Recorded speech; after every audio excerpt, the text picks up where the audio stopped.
Hello बच्चों। तो कैसे हो आप लोग। हम अभी पढ़ रहे हैं हमारा चैप्टर नंबर 14, जिसमें मोस्टली हमारा चैप्टर कंप्लीट हो गया है। हमारा एक टॉपिक बाकी है जो है कि इस चैप्टर के बहुत इंपॉर्टेंट क्वेश्चंस एमसीक्यूज बेस्ड में या फिर शॉर्ट क्वेश्चंस। तो आज का जो हमारा लेक्चर रहेगा उसमें हम ट्राई करेंगे कि हम सारे के सारे इंपॉर्टेंट क्वेश्चंस जो पूछे जाते हैं चैप्टर में से वो कवर करें। ठीक है। और ये सब होते हैं वन मार्कर क्वेश्चन।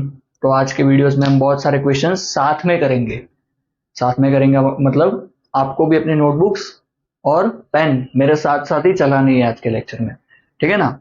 टॉपिक में पहला क्वेश्चन मैं समझाऊंगा, दो क्वेश्चन वैसे ही सेम टू सेम आपके लिए रखूंगा, तो आप लोगों को वो क्वेश्चन क्या करना होगा, खुद से करना होगा। ठीक है। तो अभी हम चालू करेंगे हमारा लेक्चर। तो सबसे पहले हमारे जो क्वेश्चन होंगे, पहले तो हेडिंग लगा देते हैं, IMP questions।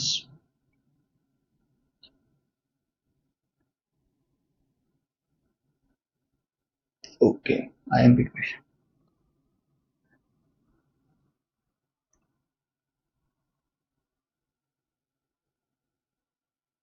तो हमारा सबसे पहला जो टॉपिक है और जो क्वेश्चन हमने पहले भी करे हुए हैं लेकिन हम रिपीट में सारे साथ में ले लेंगे, तो वो क्वेश्चन भी आपके क्या रिपीट हो जाए, वो हो गए इस फॉर्मूला के ऊपर बेस्ड, जो है हमारा P of E plus P of E bar is equal to 1। ठीक है। प्रोबेबिलिटी ऑफ हैपनिंग का event plus probability of not happening का इवेंट, उन दोनों का जब एडिशन होता है तो वो होता है 1। ठीक है ना। तो ये वाले क्वेश्चन भी हम देख लेंगे वापस। अगर आपको नहीं आता है या फिर आप ये पहला ही लेक्चर देख रहे हो तो फिर आपको क्या आ जाएगा वापस। ठीक है, रिवाइज हो जाएगा। तो इसके बेस्ड क्वेश्चन है हमारे पास। ठीक है ना। तो अभी हम पढ़ेंगे। तो सबसे पहला क्वेश्चन है ये कि if 1 P of A is equal to 0.08, तो फाइंड करो P ऑफ A बार। इसका आंसर क्या आएगा। चलिए पहले एक सेकंड, मतलब पहला पॉज करके खुद ट्राई करिए, फिर मैं करूंगा। ऑलवेज जैसे ही क्वेश्चन लिखा होगा आपको पॉज करके ट्राई कर देना है। ठीक है, फिर मैं सॉल्व करूंगा। ओके, मैं सॉल्व कर रहा हूँ। ठीक है, अभी तो इसको ये फॉर्मूला से ही सॉल्व करेंगे। तो P of A plus P of A बार हो जाएगा हमारा कितना, वो होता है 1। ठीक है। और P ऑफ A दिया हुआ है कितना हमें, 0.08 plus P of A bar is equal to होगा हमारा यहाँ पे 1। तो therefore P of A bar is equal to हो जाएगा, ये प्लस में है ना ये नंबर, 0.08 प्लस में सामने जाएगा तो माइनस, तो 1 माइनस 0.08। ठीक है। तो P ऑफ A बार कितना आएगा, चलिए ये माइनस करके बताइए मुझे। चलिए मैं भी कर लेता हूँ। इसको ऐसे माइनस करेंगे, 1.00 माइनस 0.08, इन दोनों का माइनस करोगे तो सबसे पहले पहले तो लिखना ऐसे होता है कि पॉइंट के नीचे पॉइंट, अभी डेसिमल पॉइंट के बाद यहाँ पे 2 नंबर है तो यहाँ पे भी डेसिमल पॉइंट के बाद 2 जीरो लगा देने हैं। ठीक है ना। अभी 0 में से 8 नहीं जाएगा तो यहाँ पे 10, बीच वाले जीरो जितने होते हैं उन सब पे 9, 1 के ऊपर 0, 10 में से 8 गया तो 2, 9 में से 0 तो 9, पॉइंट का पॉइंट ये 0, तो आंसर आएगा हमारा 0.92। ठीक है, ये मिल गया हमें क्या, P ऑफ A बार। तो ये आपका पहला आंसर आ गया। ठीक है। तो ऐसा same to same question number 2 जो आप खुद करोगे, मैं फिर सॉल्व करूंगा बाद में, जो हमारे बुक में भी है। P ऑफ E समझ लो इसे, जो दिया हुआ है 0.992, और आपको निकालना क्या है, P ऑफ E बार। चलिए खुद से सॉल्व करिए ये क्वेश्चन। ठीक है, पॉज करिए, सॉल्व करिए, फिर मैं कर रहा हूँ। ओके, अभी मैं सॉल्व करूंगा। ठीक है, हम डायरेक्ट इन दोनों को ऐसे ही लिख सकते हैं। तो P of E plus P of E bar is equal to 1। ठीक है। तो P ऑफ E बार निकालना है, P ऑफ E है 0.992 plus P of E bar is equal to 1। तो P ऑफ E बार कितना मिलेगा हमें, P of E bar is equal to 1 minus 0.992। 1 minus 0.992 कैसे लिखेंगे आप, ऐसे ही समझना है। चलो 1 माइनस 0.08 लिखा था ऐसे, तो हम यहाँ पे भी ऐसे लिखेंगे। तो 1 पॉइंट लिख दो, अभी यहाँ पे 0.992, पॉइंट के बाद 3 डिजिट्स, तो यहाँ पे भी 3 जीरो। अभी सॉल्व करो इसे। ठीक है। तो पहला जो जीरो होता है उस पर क्या होता है, ये 1 के ऊपर 0, बीच वाले सारे जीरोस पे 9 आता है और लास्ट वाले पे 10। ठीक है, स्कूल में सीखा ही होगा, लेकिन फिर भी 10 माइनस 2 हो जाएगा यहाँ पे 8, 9 माइनस 9 0, 9 माइनस 9 0 और 0 माइनस 0 0। तो आपका आंसर आएगा यहाँ पे क्या, 0.008। ठीक है, आ गया होगा आप लोगों को। अभी थर्ड क्वेश्चन जो होमवर्क के लिए ही है, जो मैं नहीं बताने वाला, आंसर मैं सॉल्व नहीं करने वाला। ठीक है, उसका आंसर कमेंट में चाहिए होगा मुझे। ठीक है, बहुत सारे बच्चे करते हैं कमेंट, मुझे अच्छा भी लगता है कि आप लोग मेरे साथ साथ काम करते हो। ओके, तो यहाँ पे पी ऑफ ले लेते हैं ए, जो कि हमें ढूंढना है, फाइंड पी ऑफ ए। अगर पी ऑफ ए बार दिया हुआ है हमें 0.732। ठीक है, पी ऑफ ए ढूंढना है जब पी ऑफ ए बार हो ये। ठीक है ना, आप लोगों को आएगा ये। ओके, मैं डस्टर ले लेता हूं। ओके, चलिए तो अभी आगे जाएंगे। तो ये टाइप के क्वेश्चन अभी आपको आ गए होंगे, है ना। अभी यही वाले क्वेश्चन में थोड़ा अलग टाइप का क्वेश्चन भी पूछा जाता है, जो देख के शायद आप पहली बार देखोगे तो कंफ्यूज हो जाओगे कि कैसे करना है, लेकिन आ जाएगा। ठीक है, तो अभी हमारा नया जो क्वेश्चन है वो है ये, इसी बेस्ड यही टाइप का क्वेश्चन है। ठीक है, क्वेश्चन नंबर 4 बोलेंगे जिसको। हमें यहाँ पे बोला हुआ है P of A plus P off minus, sorry यहाँ पे माइनस दिया हुआ है, P of A minus P of A bar is equal to 0.4। तो अभी वो लोग बोल रहे कि फाइंड पी ऑफ ए। क्या बोला, P of A minus P of A bar है 0.4, तो पी ऑफ ए कितना होगा ये हमें ढूंढना है। कैसे करोगे आप लोग, हमारे पास कोई तरीका है क्या ये करने का, इसको सॉल्व करने का। ये तो समझ गए कि पी ऑफ ए दिया हुआ है ऐसे, तो ए बार मिल सकता है। यहाँ पे कैसे करोगे, यहाँ पे तो इन दोनों का माइनस करके आंसर दिया हुआ है। तो हम क्या करेंगे, हम यहाँ पे हमारा फॉर्मूला लिखेंगे। पहला वाला क्या था, P of A plus P of A bar, वो कितना होता है, इज इक्वल टू 1।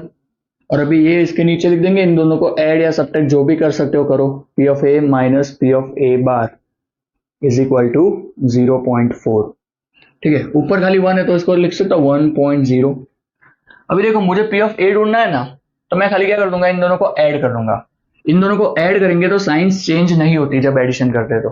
ठीक है, तो P of A plus P of A कितने हो जाएंगे, इन दोनों को ऐड कर रहे हैं। ठीक है, तो 2 पी ऑफ ए, अभी plus P of A bar और minus P of A bar. P of A bar है फिर minus P of A bar, तो प्लस माइनस माइनस हो जाता है, ये दोनों मतलब दोनों कैंसिल। इन दोनों का क्या हो जाएगा प्लस, तो 1.0 प्लस 0.4, तो आंसर आएगा 0 प्लस 4 यानी यहाँ पे 4, पॉइंट के नीचे पॉइंट, 1 प्लस 0 यानी 1। तो 2 पी ऑफ ए आया 1.4, तो पी ऑफ ए क्या हो जाएगा, therefore P of A is equal to 1.4 divide by 2, क्योंकि ये 2 इंटू पी ऑफ ए होता है, मतलब 2 बार पी ऑफ ए यानी 2 मल्टीप्लाइड बाई पी ऑफ ए। तो यहाँ पे मल्टीप्लाई में है, इक्वल टू के ऑपोजिट साइड जाएगा तो हो जाएगा डिवाइड में। तो क्या आंसर आएगा हमारा, डिवाइड में गया ना, तो 1.4 डिवाइड बाई 2।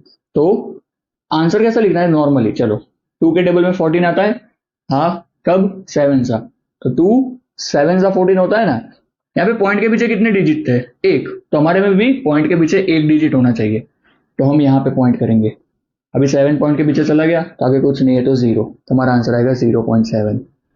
ठीक है, या तो दूसरा आप ऐसा कर सकते हो कि यहाँ पे 1.4 डिवाइड बाई 2 है, 1.4 को लिख दो 14 डिवाइड बाई 10, और ये 2 तो डिवाइड में है ही, तो वो जो 2 है ना वो 10 के साथ मल्टीप्लाई में होता है। अभी 2 7 सा 14, 7 डिवाइड बाई 10, और ये 7 डिवाइड बाई 10 क्या हो जाता है 0.7। ठीक है, तो पी ऑफ ए मिल गया। आया क्या आपको ये क्वेश्चन, ओके। तो अभी दूसरा क्वेश्चन है। ठीक है, यहाँ पे दूसरा क्वेश्चन ऐसा है, question number 5, same to same जो आप लोग करोगे मेरे साथ। ठीक है, तो यहाँ पे दिया हुआ है पी ऑफ ई ले लेते हैं माइनस पी ऑफ ई बार। ठीक है, और यहाँ पे दिया हुआ है इन दोनों का जो ये डिफरेंस है वो है माइनस 0.3।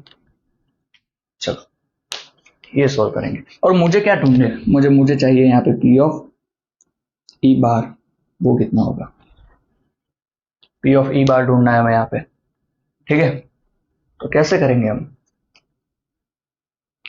तो हम यहाँ पे हमारा जो फॉर्मूला है वही लगाएंगे। ठीक है ना, हमारा फॉर्मूला लगाएंगे तो पहले ये जो दिया है उसको लिख लो पहले, या फिर पहले हमारा फॉर्मूला लगा दो, P of E minus P of E bar is equal to minus 0.3 है। अभी P of E plus P of E bar कितना होता है, ये तो हमारा फॉर्मूला ही है, P of E plus P of E bar होता है 1, तो यहाँ पे भी लगा देंगे 1। और यहाँ पे 1 है, डेसिमल पॉइंट के आगे लगता है क्योंकि 1 के पीछे डेसिमल पॉइंट होता है, यहाँ पे कुछ नहीं है तो 0। ठीक है, ओके। अभी इनको क्या कर देंगे, नॉर्मली ऐड ही करेंगे। ठीक है, तो यहाँ पे ऐड करोगे तो क्या होगा, 2 पी ऑफ ई। सब्ट्रैक्ट करोगे तो भी इजीली हो जाएगा, पी ऑफ ई बार निकालना है ना, तो हम क्या करते हैं, चलो सब्ट्रैक्ट करते हैं इसको। तो सब्ट्रैक्ट करेंगे, ठीक है, सब्ट्रैक्ट माइनस कर रहे हैं तो साइन चेंज होती है दूसरे वाले टर्म्स की, जो सेकंड लेवल में जो टर्म लिखे है ये, उनकी साइन चेंज होगी, तो ये पी ऑफ ई हो जाएगा भी नेगेटिव, ये पी ऑफ ई बार भी हो जाएगा नेगेटिव, और ये 1 भी हो जाएगा नेगेटिव। ठीक है, अभी देखो यहाँ पे पी ऑफ ई पहला वाला कैसा है प्लस, ये पी ऑफ ई कैसा है माइनस, ये जो नई साइन, ये साइन है ना वो ये इस टर्म की है, पी ऑफ ई की। ठीक है, तो पी ऑफ ई अभी ये नेगेटिव, ये पॉजिटिव, तो ये पूरा कैंसल।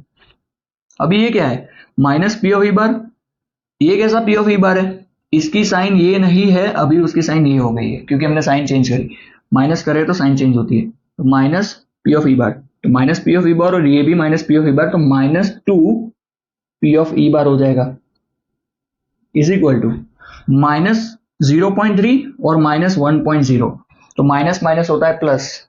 ठीक है ना, तो 3 + 0 यानी 3, माइनस माइनस प्लस, और 0 + 1 यानी 1, तो 1.3, और साइन लगती है बड़े वाले नंबर की, यहाँ पे 1 भी नेगेटिव है, ये 0.3 भी नेगेटिव, तो दोनों माइनस है ना, तो यहाँ पे माइनस लगा सकते हो, लेकिन अगर एक बड़ा एक छोटा है तो बड़े वाले की साइन लगती है, यहाँ पे 1 बड़ा है 0.3 से, तो उसकी साइन यहाँ पे नेगेटिव है, ये नई साइन देखनी है हमें, तो यहाँ पे लगेगा माइनस। ठीक है, दोनों साइड माइनस की साइन दिख रही है, तो दोनों साइड माइनस की साइन है ना, तो उसको हम कैंसिल कर सकते हैं। नॉर्मली कैंसिल नहीं होता है, नॉर्मली दोनों साइड हम क्या करते हैं, -1 से मल्टीप्लाई करते हैं। ठीक है, ओके, तो P of E bar is equal to 1.3 divide by 2। चलो सॉल्व करके दिखाओ 1.3 डिवाइड बाय 2। ठीक है, आपको खुद करना है, मुझे आंसर बताना है, तो यहाँ पे चलो मैं भी करता हूँ, चलो कोई नहीं, 1.3 डिवाइड बाय 2। चलो, क्या 1 आता है 2 के टेबल में, नहीं, तो हम क्या कर देंगे, 0 पॉइंट लगा देंगे, क्योंकि अभी पॉइंट के बाद वाला नंबर ले रहे हैं, जब भी पॉइंट के बाद वाला नंबर ले रहे हो तो पॉइंट लगाना पड़ता है। ठीक है, 1 तो नहीं आता अकेला, किसके टेबल में, 3 के टेबल में, तो क्या होगा, अभी 2 के टेबल में जाओ 13 तक, तो 2 6 जा 12, माइनस करेंगे तो 1। अभी एक पॉइंट लगा हुआ है, डेसिमल पॉइंट आ गया है, तो हम यहाँ पे एक 0 ला सकते हैं, ऐसे ही आपने अगर डेसिमल पॉइंट लगाया तो यहाँ पे एक 0 ऑटोमेटिक आ सकता है। ठीक है, अभी क्या होगा, 2 के टेबल में जाओ 10 तक, तो 2 5 जा 10, तो आपका आंसर आएगा यहाँ पे क्या, 0.65, तो यहाँ पे हमें मिल गया 0.65, जो कि हो गया हमारा पी ऑफ ई बार। ठीक है, अभी इसमें से पी ऑफ ई कैसे निकालोगे, यही फॉर्मूला में वैल्यू डाल दो, इसमें डाल दो किसकी वैल्यू, ये 0.65 यहाँ पे डाल दो, तो फिर उसको उस तरफ ले जाओ, तो आपको मिल जाएगा क्या, पी ऑफ ई। समझ आया, ओके, तो ये क्वेश्चंस आपको आए होंगे। तो अभी मैं दूसरा एक क्वेश्चन आपको होमवर्क के लिए दूंगा, यही टाइप का, जो कि आपको करके आना है। ठीक है, चलिए, तो होमवर्क क्वेश्चन है, और कमेंट भी करनी है अगर अभी हो गया तो। ठीक है, अगर आपका आंसर अभी ही आ गया तो आप बताओ कमेंट में क्या आंसर आया, एमसीक्यू नंबर लिखोगे, 6 का आंसर ये आएगा, जैसे कि यहाँ पे आपको 3rd दिया, तो 3rd का आंसर ये जो भी आया वो। अभी 6 का आंसर आपको दिखाना है मुझे क्या आ रहा है, P of A minus P of A bar is equal to 0.2। चलो, ये इजी दिया मैंने आपको होमवर्क के लिए। ठीक है, तो ये करना है, ठीक है ना, घर से। अभी आगे वाला क्वेश्चन करेंगे हम, तो आगे अलग टाइप के और क्वेश्चन है। ठीक है, चलिए, ये भी वैसे है मस्त, जो नया क्वेश्चन है। तो हमारे पास नया क्वेश्चन है 7th, जहां पे दिया हुआ है कि पी ऑफ ए हमारे पास है 4/9, और हमें ढूंढना है कि पी ऑफ ए बार कितना है। ठीक है, क्या दिया हुआ है हमें दिया हुआ है पी ऑफ ए जो 4/9, हमें चाहिए पी ऑफ ए बार। यही तरीके से करना है। ठीक है, यहाँ पे ऐसे डेसिमल में नहीं दिया हुआ है, फ्रैक्शन में दिया हुआ है, तो आपको वैसा ही करना है। ठीक है, ओके, चल, तो फॉर्मूला क्या है हमारा, यही P of A plus P of A bar is equal to 1। तो पी ऑफ ए की वैल्यू क्या दी हुई है हमें, पी ऑफ ए की वैल्यू है 4/9 plus P of A bar is equal to 1। 4/9 कैसा है, पॉजिटिव, सामने जाएगा तो हो जाएगा माइनस, तो P of A bar is equal to 1 minus 4/9 हो जाएगा, ठीक है ना। P of A bar is equal to 1 minus 4/9, तो therefore P of A bar, इसको सॉल्व कैसे करोगे, 1 माइनस 4/9, तो क्या होता है, देखो ये जो नंबर होता है ना नीचे वाला, यहाँ पे अकेला एक नंबर है ना, तो इस नंबर को सामने वाले न्यूमरेटर वाले नंबर से मल्टीप्लाई करना है, तो 9 1 जा 9, फिर माइनस ये 4, उसके पूरे के डिवाइड में 9, ठीक है। तो 9 माइनस 4/9, तो इसका आंसर क्या आएगा, 9 माइनस 4 यानी 5 डिवाइड बाय 9, ठीक है, आया समझ में।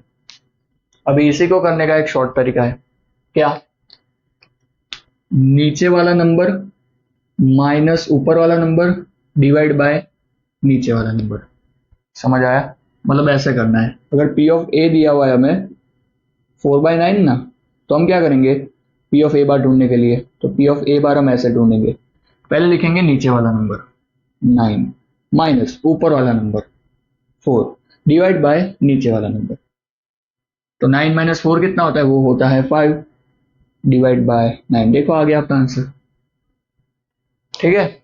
मतलब कोई शॉर्ट ट्रिक नहीं लगा है, इसी को शॉर्ट में लिखा हुआ है, ठीक है, आपको आ गया होगा, ठीक है ना। तो अभी आपके लिए 2-3 क्वेश्चन भर भर के क्वेश्चन करने हैं आज आपको, अभी अपनी बुक पे ही करना है, ठीक है ना, अभी ही आपकी बुक में, बैठे मत रहना खाली वीडियो देखने के लिए, ठीक है, उससे अच्छा नोटबुक लेके बैठो यहाँ पे, ओके।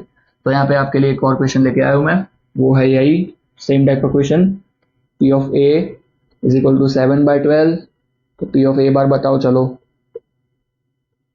ठीक है, पी ऑफ ए बार बताना है आप लोगों को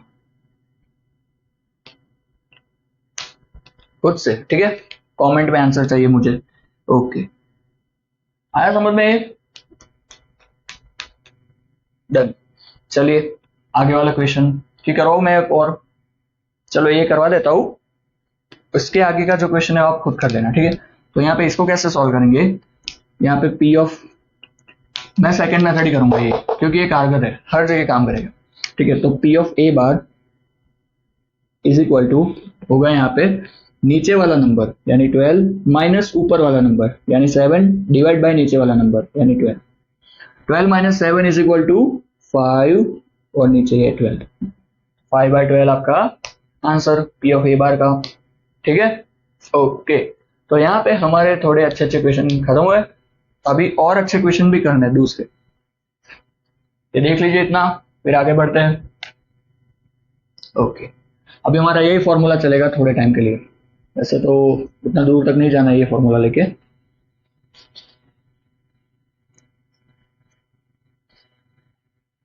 अरे सॉरी, आपके लिए क्वेश्चन लिख लेता हूं मैं, ये 9 पी ऑफ ए बार दिया हुआ है, अभी इस बार हमें 11/17, तो पी ऑफ ए ढूंढ के बताइए, चलिए वो करिए, तब तक मैं बोर्ड रख करता हूँ।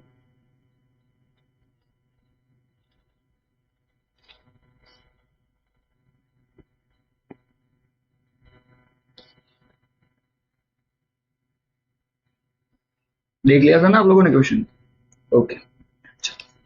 अभी नए टाइप का क्वेश्चन आएगा, ये क्वेश्चन नंबर 9 खत्म हुआ था तो 10, जिसमें क्या है, हमें दिया हुआ है ये कि P of E is to P of E bar is equal to 5:7, ये दिया हुआ है हमें क्वेश्चन में, तो हमें ढूंढना है कि पी ऑफ ई कितना होगा,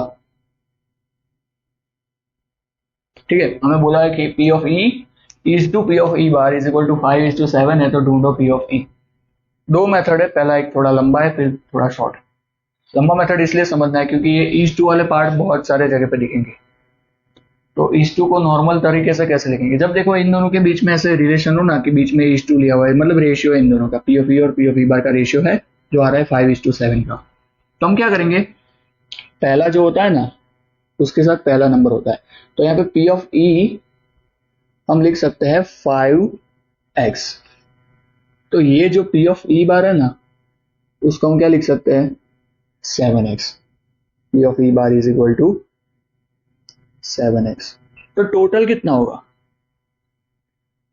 टोटल इन दोनों को मिला के, ई और ई बार का मिला के जो टोटल होगा वो होगा 12x। ठीक है, टोटल हो गया हमारा 12x, है ना। ओके, अगर मुझे पी ऑफ ई ढूंढना है तो अभी मैं ये करूंगा, पी ऑफ ई, तो उसकी प्रोबेबिलिटी कितनी है, वो 5x है, ठीक है ना, वो 5x डिवाइड बाय ये 12x। ठीक है, टोटल होता है यहाँ पे 12x, ठीक है ना, ये x x गया तो आंसर आएगा 5/12। ठीक है, यहाँ पे ऐसा ही ढूंढना है आंसर। ओके सॉरी, ये थोड़ा गलत तरीका है मेरा, ये नहीं होगा, हमें ऐसा करना है।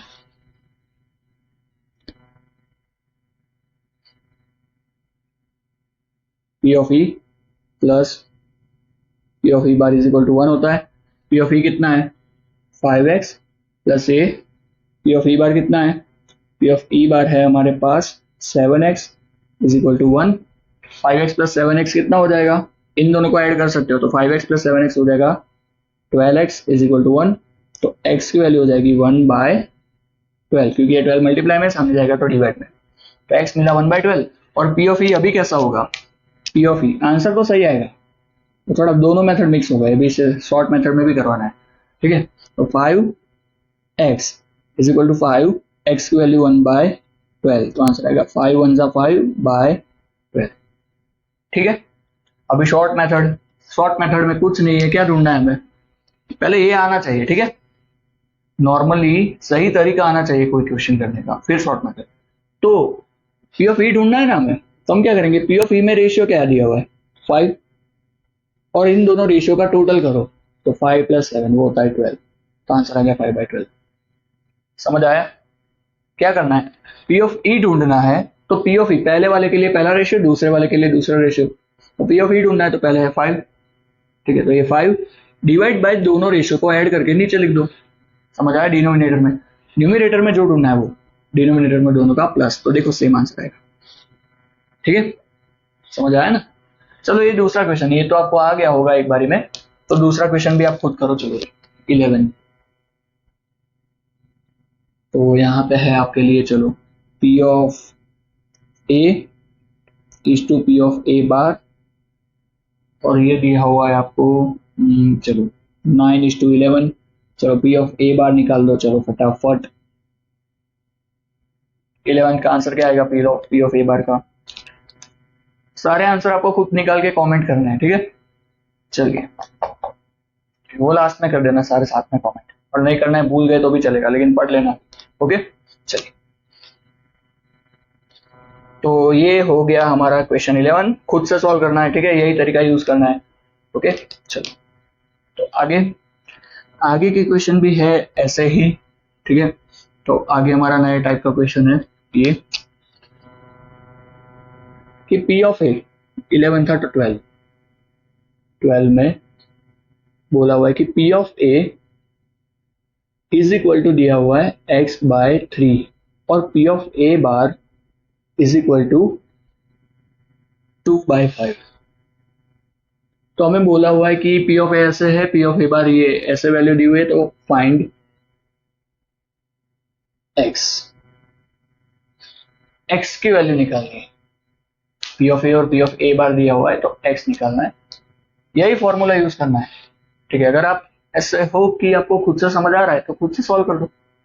ठीक है, फिर मैं करता हूँ, चलो मैं कर रहा हूँ, आप लोग करना है तो पॉज करके चलो। ओके, तो हम फॉर्मूला यही लगाएंगे, P of A plus P of A bar is equal to 1। ठीक है, और यहाँ पे क्या होगा अभी आगे, पी ऑफ ए की वैल्यू है हमारे पास x/3 plus 2/5 is equal to 1। ठीक है ना, अब ये 2/5 को सामने ले जाओ, तो क्या होगा, यहाँ पे बचेगा x/3 is equal to 1 minus 2/5। तो therefore x/3 is equal to, ये 5 इधर 1 के साथ क्या हो जाएगा, मल्टीप्लाई। अभी थोड़ी देर पहले ही सिखाया था मैंने आपको, यहाँ पे क्वेश्चन कर रहे थे। तो यहाँ पे देखो, अगर ऐसा है कि a माइनस बी अपॉन सी, ऐसे कोई 3 नंबर दिए हुए, इनको सॉल्व आप कर सकते हो कैसे, ये जो नीचे वाला नंबर है ना, उसको सामने वाले नंबर से मल्टीप्लाई करो, तो ये इन दोनों को मल्टीप्लाई करोगे तो आंसर आएगा a multiply C minus B, उसके पूरे की डिवाइड में सी, और ये सॉल्वेबल है, इसको सॉल्व कर सकते हैं, ठीक है ना। तो यहाँ पे क्या होगा, ये 5 इधर मल्टीप्लाई होगा 1 के साथ, तो यहाँ पे 5 1 जा 5, इन दोनों का मल्टीप्लाई, तो इन दोनों का मल्टीप्लाई -2 पूरे के डिवाइड में 5, तो आंसर आएगा ऐसे x/3 इज इक्वल टू, इन दोनों को माइनस करोगे तो आंसर आएगा 3 डिवाइड बाई 5, ठीक है। 3 नीचे है, सामने जाएगा तो मल्टीप्लाई में, तो x की वैल्यू आ जाएगी 9/, और ये x की वैल्यू 9/5 आ सकती है। हाँ, ये हमने प्रोबेबिलिटी नहीं निकाली है, यहाँ पे x की वैल्यू निकाली है। शायद आपको ऐसा ना हो कि सर ये वैल्यू तो मोर देन 1 हो जाएगी, है ना। इसका आंसर अगर आप देखोगे तो इसका आंसर आता है 1.8 अगर आप इसको सॉल्व करो तो ये तो प्रोबेबिलिटी नहीं होती 1.8, लेकिन हमने प्रोबेबिलिटी नहीं निकाली है, हमने यहाँ पे क्या निकाला है, खाली वैल्यू ऑफ x, तो ये 1.8 आ सकता है, ठीक है। ओके, आया क्वेश्चन कैसे करना है, ठीक है। तो आप खुद ही करो एक ऐसा ही दूसरा क्वेश्चन। चलो मैं देख लेता हूँ मैंने निकाले हुए एक्स्ट्रा क्वेश्चन। चलो ये रहा दूसरा क्वेश्चन आपके लिए। 13 p of a is equal to, हमारे पास है यहाँ पे x/5 और p ऑफ a बार है 4/9। चलो होमवर्क डन। ओके, खुद से करना है, यही मेथड लगानी है, ये फॉर्मूला यहाँ पे भी काम करेगा, ठीक है, यहाँ पे लगाना पड़ेगा ये भी। ओके, ठीक है ना। ओके, ये सॉल्व करोगे आप लोग।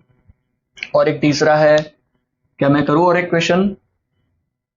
चलिए, अगर समझ नहीं आया तो मैं तीसरा मतलब और एक क्वेश्चन जो इसका है वो करता हूँ, ठीक है। यहाँ पे 14 जहाँ पे p ऑफ a है हमारे पास x/7 और p ऑफ a बार है 1/14, ठीक है। तो हमें निकालना है x की वैल्यू यहाँ पे भी, ये 13 में भी सेम टू सेम। अगर आ रहा है तो खुद से पॉज करके कर लो, ठीक है। मैं वापस एक बार इसलिए कर रहा हूँ कि आपको पक्का ठीक से आ जाए, ठीक है। चलो, तो यहाँ पे होगा हमारे पास ये formula p of a plus p of a bar is equal to 1। तो p ऑफ a की वैल्यू है हमारे पास x/7, यहाँ पे 1/14 इज इक्वल टू 1। 1/14 सामने जाएगा तो x/7 is equal to 1 minus 1/14। तो यहाँ पे कैसे करेंगे 1 माइनस 1/14? यहाँ पे देखो, जो सामने ये जो नीचे वाला नंबर होता है ऊपर वाले के साथ मल्टीप्लाई होता है, तो 14 ये 1 से मल्टीप्लाई करोगे आप, तो x/7 वैसे का वैसा रखो अभी, 14 माइनस 1/14, ठीक है।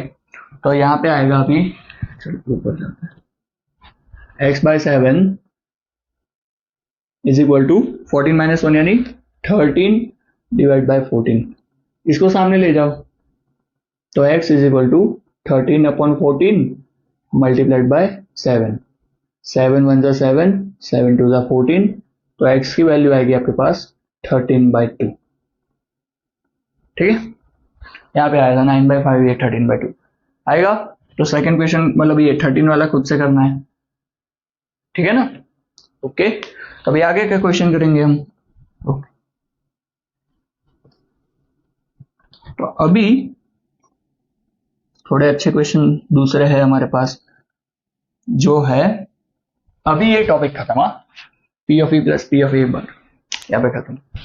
तो अभी हम बात करेंगे थोड़े और अलग टाइप के क्वेश्चन की, जिसका शायद आपने कोई क्वेश्चन का मतलब देखा होगा, मार्क्स, ठीक है ना, मार्क्स वाले क्वेश्चन करना है। अभी ये फॉर्मूला वाले किए थे, अभी मार्क्स वाले।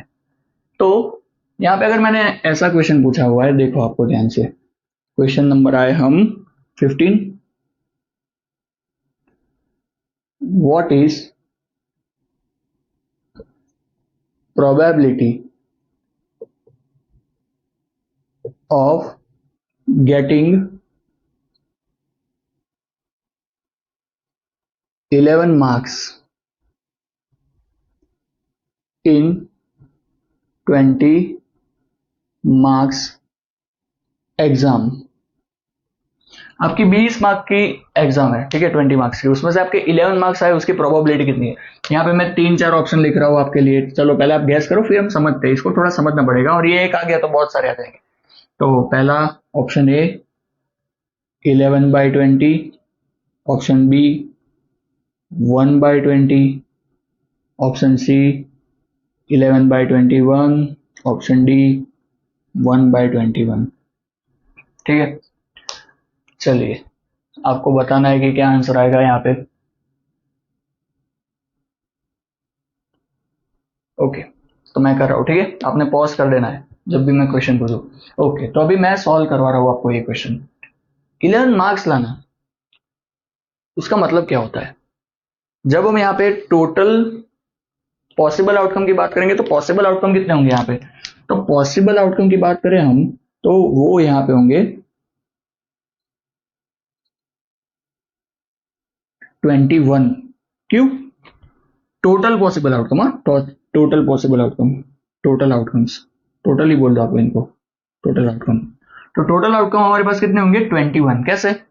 देखो 20 मार्क्स के एग्जाम है, उसमें से आप कहां से कहां तक मार्क्स ला सकते हो? तो 20 मार्क्स के एग्जाम में आप मार्क्स ला सकते हो। अभी देखो मैंने पढ़ा ही नहीं है तो मेरे कितने आ सकते हैं? 0। ठीक है, तो मेरे 0 मार्क्स भी आ सकते हैं। किसी का खाली एक एमसीक्यू सही है तो उसका 1 मार्क्स आया, किसी के 2 आए। ऐसे आप मार्क्स ला सकते हो कितने तक? 20 तक। तो टोटल आउटकम कितने हुए? ये सारे, आपका क्लास का वही टॉपर है उसके 20/20 आएंगे, या तो 19 आएंगे, या तो 18 आएंगे। समझ आया? आप नॉर्मल में हो तो शायद 11, 12, 13, 14 ऐसे इसके आजू बाजू आपके मार्क्स आ रहे हैं। कोई वीक है तो उसके ऐसे, लेकिन मार्क्स किसके बीच में आएंगे? ठीक है, जो फाइनल मार्किंग होता है वो खाली फ्रैक्शन में नहीं होता। फाइनल मार्किंग 89, 82, 87 ऐसा पूरा पूरा ही लिखा होता है। ओके, तो हमें फ्रैक्शन सोचना भी नहीं है यहाँ पे एक क्वेश्चन में। ठीक है, ओके, तो यहाँ पे टोटल आउटकम्स होंगे हमारे पास 21। उसमें से 11 मार्क्स आना, उसका मतलब क्या है? ये जो 0, 1, 2, 3, 4 ऐसे जो 20 आउटकम्स है ना, 11 उन सब आउटकम में से भी क्या है? एक आउटकम ही है। 0, 1, 2, 3, 4 ऐसे करके 21 तक, मतलब 20 तक जाएंगे तो ये 21 आउटकम में 11 हमारा खाली एक आउटकम है। कितने आउटकम? एक। तो वो एक आउटकम ही आएगा हमारे पास, ठीक है ना, क्योंकि 11 मार्क्स है। ठीक है, तो ये 11 आउट ऑफ 20 या 11 आउट ऑफ 21 नहीं आएगा। हमारे पास पॉसिबल चांसेस है कोई इसमें से कोई एक ही नंबर ला सकते हैं हम 11 यानी एक ही नंबर है ना इन सब में, तो वही ला सकते हैं। और टोटल आउटकम कितने हैं? 21, तो 1/21 आपका आंसर आएगा। समझ आया? ठीक है, तो दूसरा क्वेश्चन है आप लोगों के लिए ही। ठीक है, पूरा नहीं लिख रहा हूं मैं, ऐसा लिख रहा हूं। Question 2, 71 marks out of 80 marks, मतलब 80 मार्क्स की एग्जाम है। ऐसे लिखो, what is probability of getting, यहाँ पे से अभी यहां से कंटिन्यू करना, ये खाली आपको रखना है। ठीक है, what is the probability of getting 71 marks out of 80 marks in exam. ठीक है, चलो, तो अभी 80 मार्क्स की एग्जाम है तो हमारे पास कौन कौन से आउटकम होंगे? 1 to 80 और 0, टोटल आउटकम हो गए 81। और 71 ये 0 to 80 आउटकम में से क्या है? एक आउटकम, मतलब 0, 1, 2, 3, 4 में से एक नंबर है हमारा 71। तो यहाँ पे हमारा आंसर आएगा 1 डिवाइड बाई टोटल आउटकम कितने होते हैं? 80 और 0 एक खुद, तो 81। ठीक है, तो 1/81 आपका करेक्ट आंसर होगा। ठीक है, तो आप लोग खुद से एक कर लो तीसरा। चलो, मतलब 21 क्वेश्चन।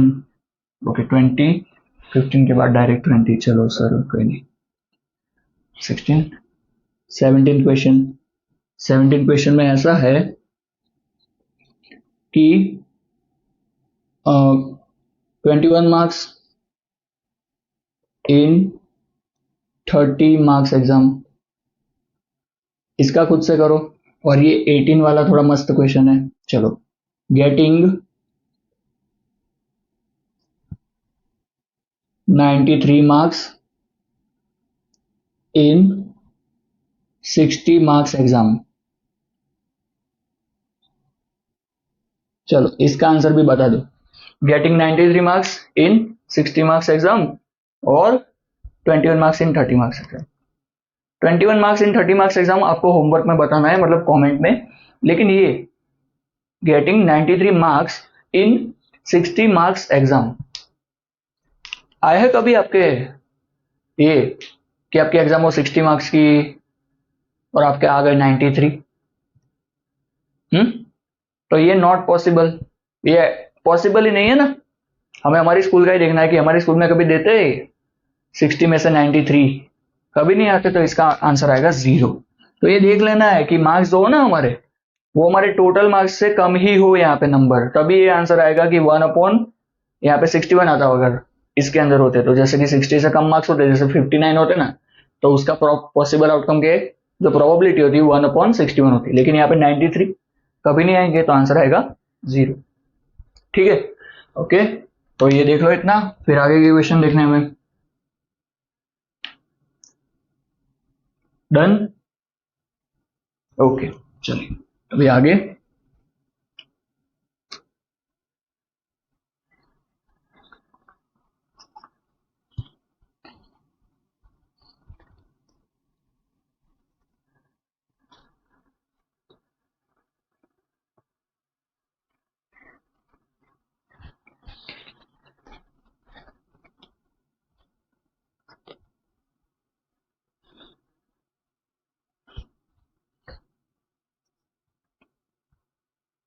ओके चलिए, तो अभी आगे थोड़े अलग टाइप के क्वेश्चन है, शायद आपका इन क्वेश्चन से भी कभी सामना हुआ हो और शायद आपको आते हो। ठीक है, तो हमने 20 कौन सा था, 16 17 18, तो 19 नंबर आए हैं। ठीक है, ओके। हमें क्या बोला हुआ है कि find, okay, probability of a word, probability of have getting vowel in word probability।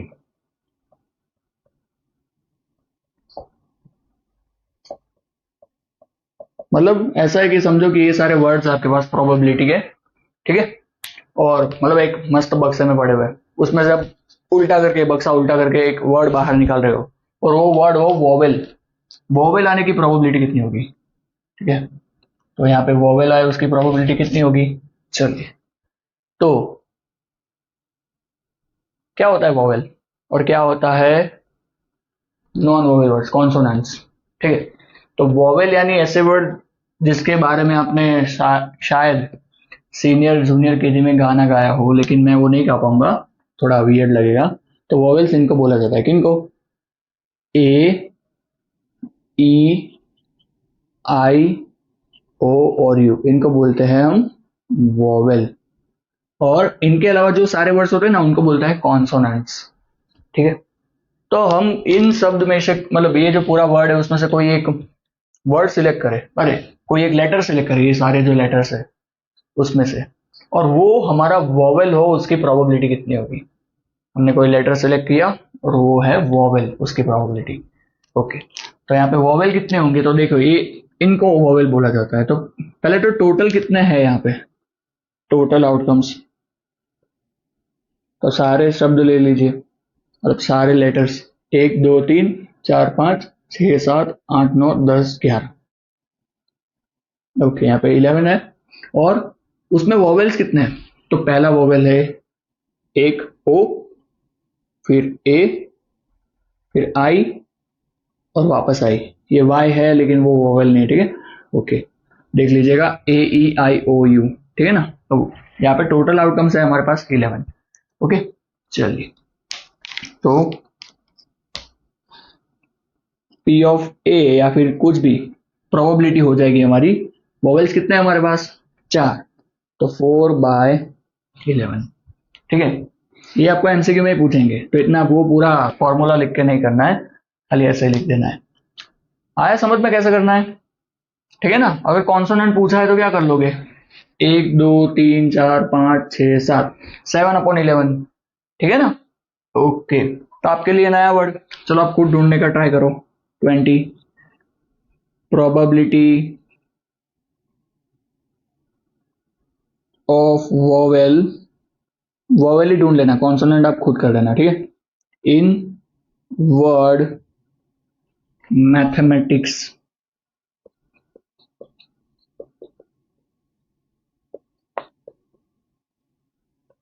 Okay, probability of getting a vowel in word mathematics खुद से करना है, ठीक है। और इसके बाद एक नया वर्ड है 21 में, probability of getting vowel in word intelligent.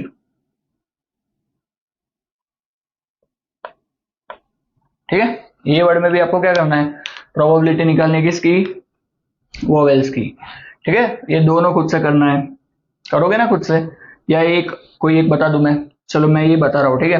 अगर आपको खुद से करना है तो भी पॉज करके कर लो, इंटेलिजेंट में बता रहा हूँ, ठीक है, कि इंटेलिजेंट में क्या होगा। ओके, चले पहले टोटल वर्ड्स है उसको डिवाइड में लिख देंगे। टोटल कितने हैं यहाँ पे लेटर्स, 1 2 3 4 5 6 7 8 9 10, तो 10। और वॉवेल्स कितने हैं यहाँ पे, तो पहला तो आई, फिर ये ई, आई और ई, 4 है ना, 4।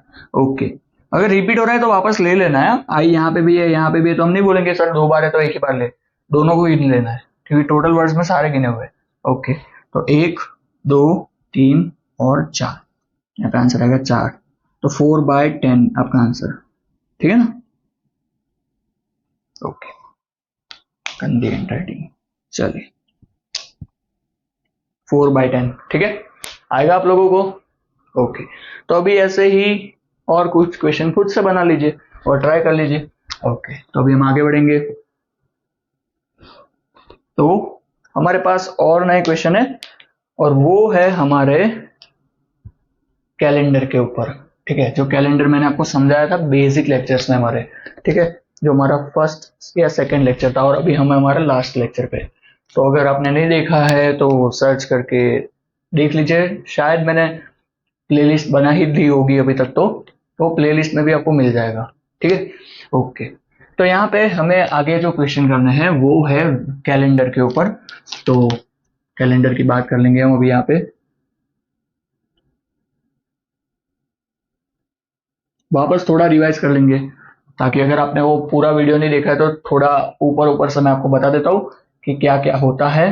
तो पहले तो ईयर्स 2 टाइप के होते हैं, एक होता है leap year, non leap year, ठीक है, लीप ईयर और नॉर्मल ईयर या फिर नॉन लीप ईयर। ओके, तो लीप ईयर में होते हैं 366 डेज, यहाँ पे होते हैं 365 डेज, ठीक है। ईयर की बात अगर मंथ की बात करें तो मंथ होते हैं टोटल 12, ठीक है, मंथ्स होते हैं 12। ओके, यहाँ पे कौन कौन से होते हैं, तो जनवरी, फेब्रुवरी, मार्च, अप्रैल, मई, जून, जुलाई, अगस्त, सितंबर, अक्टूबर, नवंबर और दिसंबर, ठीक है। ओके, अभी इसमें दिन मतलब कौन से महीने में कितने दिन होते हैं वो मैंने बताया तो है, लेकिन हम वापस देखते हैं। चलो आपको पता है, लिखो तो इसमें कौन से महीने में कितने दिन होते हैं, ठीक है। अगर नहीं आता है तो हम देखेंगे, ठीक है, कैसे। यहाँ पे इसको यूज करना है हमारे फीस्ट को, तो जो यहाँ पे क्या होता है, पहले एक यहाँ पे क्या है, माउंटेन, इसको बोलेंगे वैली। देखो ये माउंटेन ये भी माउंटेन, इन दोनों के बीच वाली जगह वैली, ठीक है। तो यहाँ पे होता है 31, नीचे होता है 30, ठीक है, ऊपर 31 नीचे 30। ओके, तो जनवरी, फिर फरवरी, मार्च, यहाँ पे अप्रैल, मई, जून, जुलाई। अभी कहाँ पे जाना है, आगे अगस्त, सितंबर, अक्टूबर, नवंबर, दिसंबर, ठीक है। जहां पे माउंटेन है, मतलब जहां पे ऊपर की ओर जा रहे हैं हम, वहां पे होगा 31, जहां पे नीचे गड्ढे में जा रहे हैं वहां पे 30। लेकिन खाली फेब्रुवरी में ऐसा होगा कि फेब्रुवरी में डेज होंगे या तो 28 या तो 29। तो जब नॉन लीप ईयर होता है ना, तो फेब्रुवरी में होता है 28, और लीप ईयर होता है तो एक दिन बढ़ जाता है और यहाँ पे हो जाता है 29, ठीक है। लीप ईयर में एक दिन बढ़ जाएगा फरवरी में। तो देखिए जनवरी में 31, तो यहाँ पे 31 30, मार्च में 31, यहाँ पे 30, जनवरी, फरवरी, मार्च, अप्रैल। अभी मई, मई में 31, तो जून में यहाँ पे 30, जुलाई में 31, फिर जुलाई में 31, वहां से पीछे वापस नहीं आना है, यहां से आगे जाना है, तो अगस्त में आएंगे 30, सितंबर में ओके 31 सॉरी, जुलाई फिर अगस्त यहाँ पे आएगा तो 31, फिर यहाँ पे 30, फिर तो सीधा सीधा चला जाएगा 31 30 31, ठीक है। यहाँ पे कंटिन्यूसली 2 मंथ में कैसे होता है 31 डेज होता है, ठीक है ना, तो ये आपको याद रख लेना है। ओके, अभी इसके बाद अगर हम बात करें तो ये मंथ में इतने डेज होते हैं, फिर वीक की बात करें तो वीक में पहले पूरे साल में मंथ होते हैं 12 और साल में वीक कितने होते हैं, तो नॉर्मली एक साल होता है ना, उसमें अप्रोक्सीमेटली मतलब कंप्लीट वीक्स जो होता है ना, कंप्लीट वीक्स, तो कंप्लीट वीक्स होता है यहाँ पे 52 और 2-3 दिन बच जाता है, ऐसा होता है, वो 2-3 दिन में कोई भी डे आ सकता है, ठीक है। साल में कंप्लीटली वीक्स देखोगे तो 52 वीक्स आएंगे और कुछ दिन बच जाएंगे, समझ आया वैसे। अभी वीक में डेज कितने होते हैं, तो वीक डेज में होते हैं, वीक में 7 दिन होते हैं, ठीक है, वीक में 7 डेज होते हैं। ओके, कौन कौन से सर, लेंथ मत बढ़ाओ वीडियो का, है ना। ओके चलो, वो तो आपको पता है। ओके, अभी आगे देखेंगे, तो हमारा पहला क्वेश्चन ये है, हम ईयर की बात करेंगे, ठीक है। ओके, तो ईयर में कितने दिन मंडे आ रहा है, ऐसे कि in what is probability of having 53 Monday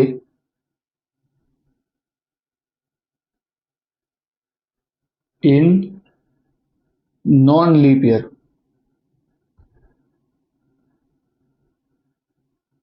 ठीक है, 53 मंडे हो नॉन लीप ईयर में, अगर नॉन लीप ईयर है ना तो उसके लिए भी लीप ईयर कब होगा, नॉन लीप ईयर होगा, उसके लिए भी एक चीज है कि नॉन लीप ईयर तभी होगा जब वो डे है ना, मतलब ईयर जो है ना वो 4 के टेबल में उसके लास्ट 2 डिजिट आते हैं, जैसे कि यहाँ पे 2020 लिखा है तो ये 20 4 के टेबल में 20 आएगा, यस, तो ये लीप ईयर होगा।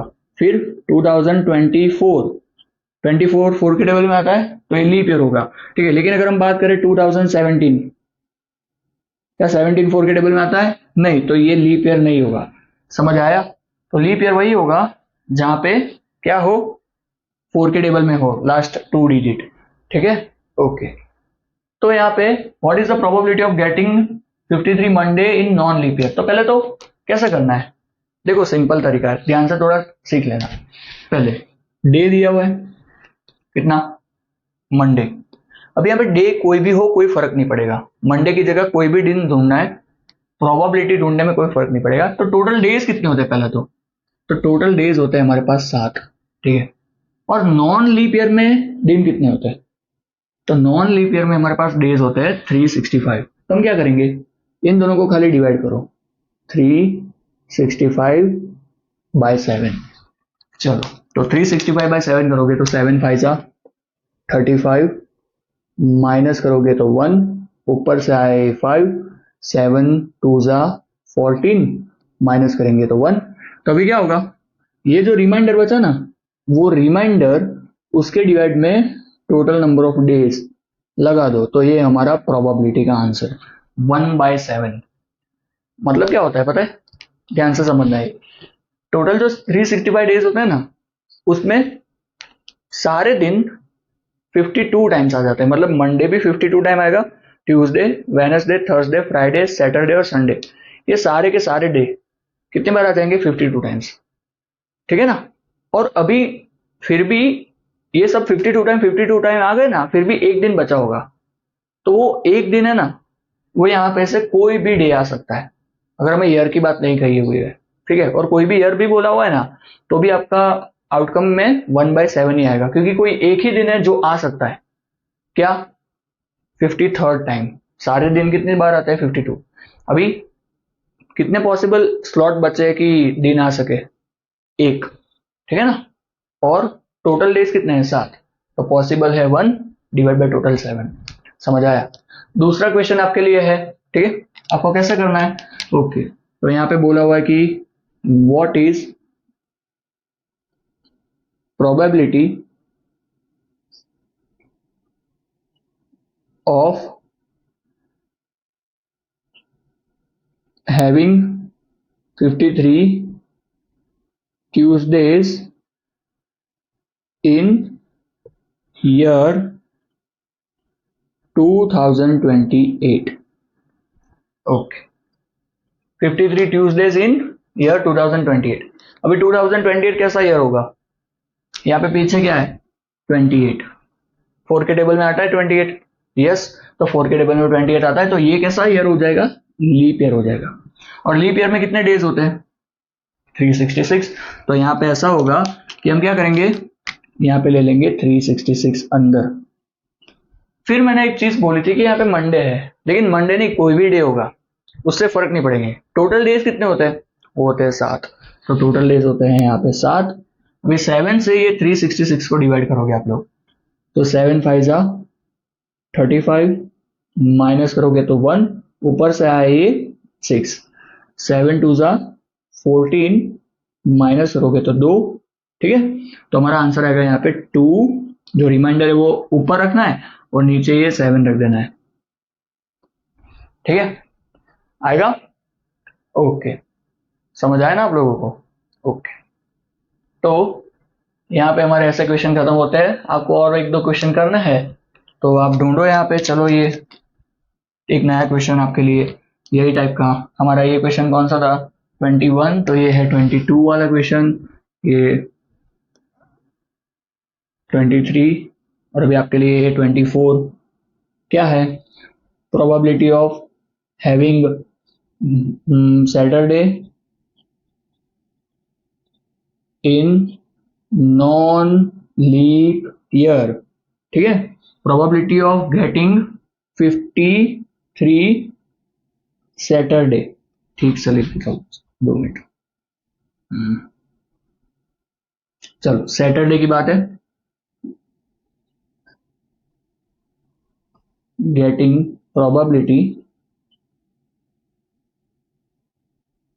of getting 53 Saturday in non-leap year. ठीक है, खुद से सॉल्व करना है. ठीक है ना? ओके, अभी इसी टाइप के क्वेश्चन करना है अभी आगे. ठीक है ना? ओके, ये देख लेना एक बार इतना, और ये भी अभी हमें चाहिए, तो मैं खाली ये पार्ट मिटा रहा हूँ. ओके,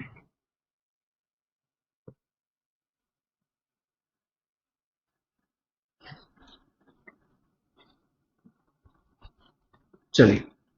तो अभी ये तो हमने साल की बात करी. मंथ में भी क्या होता है? मंथ में भी ऐसा होता है कि टोटली अब देखो ना, तो सारे दिन रिपीट होते हैं 4-4 बार, 4 टाइम. जैसे कि अभी इसमें आप समझ जाओगे ना, तो ये भी समझ जाओगे कि क्यों कुछ दिन 53 टाइम्स आते हैं और बाकी सब 52 टाइम्स. तो देखो, समझो कि हमारे पास जनवरी महीना है, उसमें टोटल डेज होते हैं 31.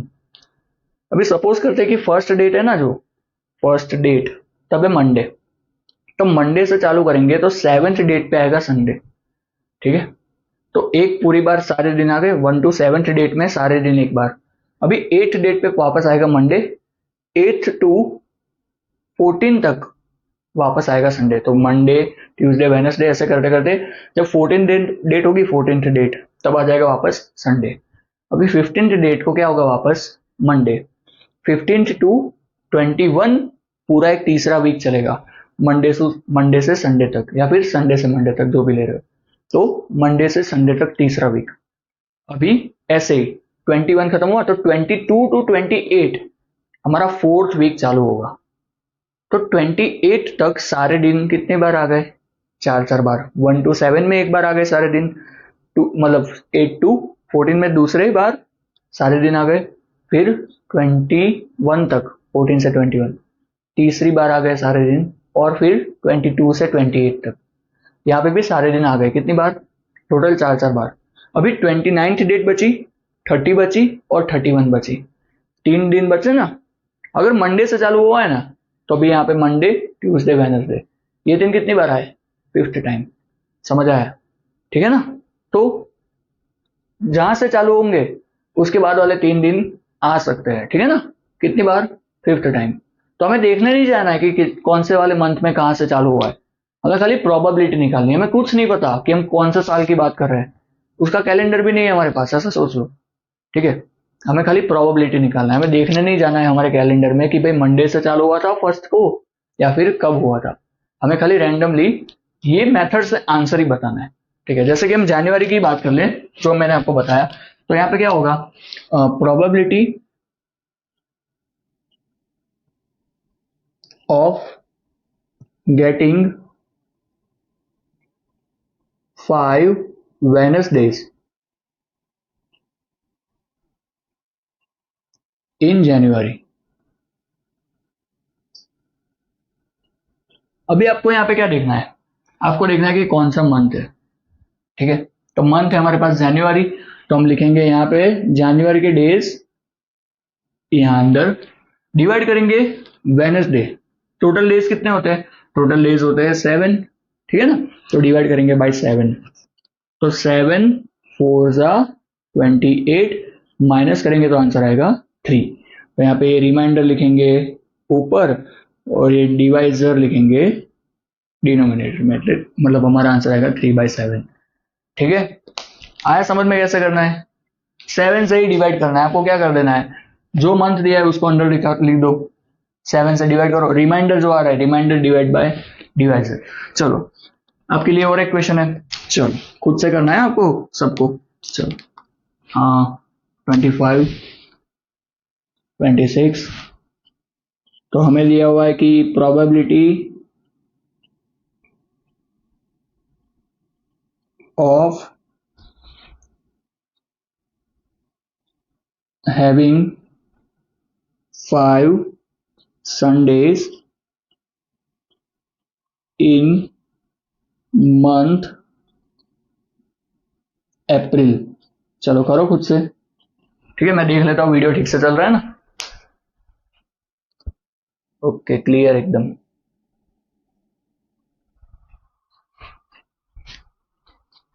चलो क्या करना है आपको, करूं मैं सॉल्व, कर लो पॉज करके कर लो अगर करना है तो यहाँ पे कौन सा मंथ है, अप्रैल। कितने डेज होते हैं अप्रैल में, 30, इसी वजह से ये लिखना पड़ा है मुझे। ठीक है ना, ये 30 और डिवाइड करेंगे 7 से, 7 4 जा 28, माइनस करोगे तो 2 आएगा ना, 30 में से 28 गया तो 2, ऐसे यहाँ पे है ना। ओके, मैंने वो कट नहीं करा है, चलो यहाँ पे 2, तो रिमाइंडर ऊपर, ये डिवाइड करने वाला नीचे, तो 2/7 आपका आंसर। ठीक है ना, ओके, तो ये आपको आ जाएगा। कंफ्यूजन खाली होगी फरवरी में, और वो भी मैंने बता तो दिया है कि कैसे सोल्व करना है। चलो आप लोग करो, यहाँ पे एक क्वेश्चन है, यहाँ पे 27 की क्वेश्चन हमारा ऐसा है कि probability of 5 Thursday in February in year in leap year. ठीक है, लीप ईयर। चलो लीप ईयर है, उसमें फरवरी में कितने 5 थर्सडेज आए। अभी डेज कोई भी हो फर्क नहीं पड़ेगा, हमें क्या करना है 7 से डिवाइड कर देना है किसको, डेज इन फरवरी। लीप ईयर में कितने दिन होंगे फरवरी में, 29। तो हम क्या करेंगे, यहाँ पे आप लो 29, उसको डिवाइड करो 7 से। चलो क्या आंसर आएगा बता दो मुझे, रिमाइंडर डिवाइड बाय डिवाइजर। है ना, ओके, तो यहाँ पे आप करोगे तो 1 रिमाइंडर बचेगी, डिवाइड बाय 7 आएगा आंसर। अगर यहाँ पे फरवरी में लीप ईयर है तो ये आएगा, नॉन लीप ईयर में क्या होगा पता है, 28 होगा, तो 7 4 जा 28, 0 0 आ जाएगा। तो 5 बार मंडे आने की प्रोबेबिलिटी फरवरी नॉन लीप ईयर में होगी 0। ठीक है, क्यों, देखो यहाँ पे देख लेते हैं। चलो तो non leap year, okay, probability of having 5 Mondays in February in non leap year, ये शॉर्ट में लिखा हुआ है नॉन लीप ईयर। ठीक है, नॉन लीप ईयर होगा तो अभी यहाँ पे 365, अरे सॉरी फरवरी मंथ के डेज की बात कर रहे हैं, तो फरवरी मंथ में आएंगे 28 डेज, डिवाइड बाय 7, तो 7 4 जा 28, माइनस करेंगे तो 0 0, ठीक है ना। तो 0/7 यानी कि 0 आंसर, ठीक है ना। 0/7 तो 0 होता है, तो 5 बार दिन नहीं आएंगे, ठीक है ना, फेब्रुआरी में। ओके, समझ आया। चलो, तो अगर हमें ऐसा पूछा जाए कि प्रोबेबिलिटी ऑफ गेटिंग 5 संडेज लिखा है, यहाँ पे क्यों हर बार 5 5 यूज हुआ है, 5 थर्सडे, यहाँ पे प्रोबेबिलिटी ऑफ गेटिंग 5 वेडनेसडे, तो 5 यानी हर दिन 4 बार तो आते ही है। कोई भी डे हो, संडे होगा ना तो 4 संडे हर मंथ में होंगे, मंडे भी 4 होंगे। तो यहाँ पे अगर ऐसा बाय मिस्टेक क्वेश्चन में कभी पूछा नहीं जाता, लेकिन अगर पूछा गया है कि गेटिंग 5 वेडनेसडे की जगह 4 वेडनेसडेज इन जनवरी, 5 की जगह यहाँ पे 4 वेडनेसडेज पूछा, तो 4 वेडनेसडे तो हर जनवरी में आएंगे, हर मंथ में आएंगे और हर साल आएंगे, ठीक है। तो 4 वेडनेसडे या 4 डेज, मतलब कोई भी डे होगा वो 4 टाइम्स तो आएगा ही, तो उसकी प्रोबेबिलिटी 1 हो जाएगी, ठीक है ना। उसकी प्रोबेबिलिटी क्या हो जाएगी, 1। समझ आया। तो ये आपको याद रखना है कि इसकी प्रोबेबिलिटी कितनी हो जाएगी, 1। ओके, ठीक है। तो अभी इसके अलावा हमारे पास दूसरे क्वेश्चन मेरे ख्याल से तो नहीं है, मतलब जो पूछे जाते हो शायद मेरे ध्यान से निकल गया हो अभी के लिए। और अगर मुझे मिलते हैं अगर ये क्वेश्चन, तो मैं आगे पूरे जो आपके कोई अच्छे एग्जाम पेपर्स होते हैं, ठीक है ना, कोई पब्लिकेशन के, तब मैं शायद उस पेपर में से देख के आपको अगर कोई एक्स्ट्रा क्वेश्चन है सॉल्व करवाऊंगा, ठीक है। लेकिन तब तक इस टाइप के क्वेश्चन खुद से बनाओ, ठीक है, खुद से बन सकते हैं, ये क्वेश्चन इजी है सारे, और खुद से सॉल्व करो और देखो क्या आंसर आता है, ठीक है। और हो सके तो ये जो वीडियो है उसको एक अच्छी नोटबुक में लिख देना, ठीक है, क्योंकि ऐसे टाइप के क्वेश्चन पूछे जाते हैं बहुत बार एग्जाम्स में, ठीक है ना। तो यहाँ पे आपको बहुत सारी हेल्प हो सकती है नोट्स से। तो अच्छे से नोट्स बनाइए, वीडियो खाली देखने के लिए नहीं देखिए, खाली साथ साथ में खुद से होमवर्क करते रहिए यहाँ पे क्लास में भी, ठीक है ना। ओके, और अच्छे से पढ़ते रहिए। मिलते हैं नेक्स्ट लेक्चर में, बाय।